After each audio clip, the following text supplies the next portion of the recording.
बिस्मिल्लाहिर्रहमानिर्रहीम। साढ़ा अगला परिंदा है जी इनको वाल दे बंदोबस्त तले बे नाल 11वें नंबर ते वे बन कुकड़। ये जंगली कुकड़ियाँ आखते हैं बन कुकड़। इसका रंग तेतरा होंदा है तो ज़्यादातर काला पा भी मारदा है। ये देसी कुकड़े वांगू होंदा है पर देसी कुकड़े कोलों ज़्यादा बड़ा होंदा है। ये 3 किलो तक भी होंदा है। ये बैकड़ तो मुख्तलिफ होंदा है। बाद लोग बैकड़ जंगली कुकड़ आखते हैं, बैकड़ का रंग और होंदा है। ये बैकड़ तो मुख्तलिफ होंदा है।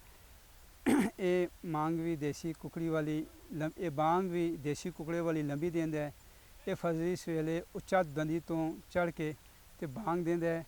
इस नाल एक गीत ही मशहूर है, कुकड़ा दंदी दिया तो सवेले दी बांग। अगे पूरा गीत माइया हिंदको के लोग उस समझते हैं। इस परां का खंडियार 2 फुट तो 2.5 फुट तक होंदा है। इस दी लंबाई 2 फुट तक होंदी है।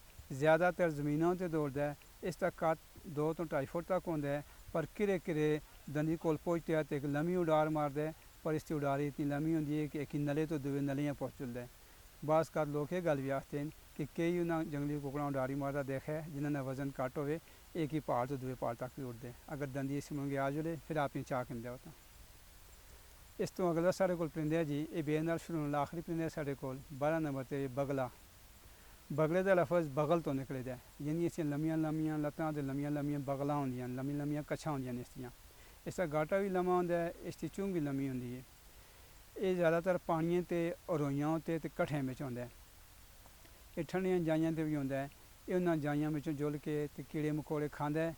बगले ज़्यादातर चिट्टे होंदे हैं लेकिन बिच किरे किरे रते परां तो रते या गाटे तो रते भी होंदे हैं। ये जेह्ड़े बगले ने रते वाले ये गर्म इलाके में ज़्यादा पाए जुलदे हैं।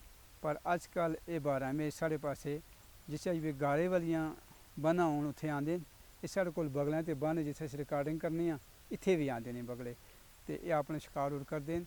ये 3 फुट तो 4 फुट तक भी होंदा है।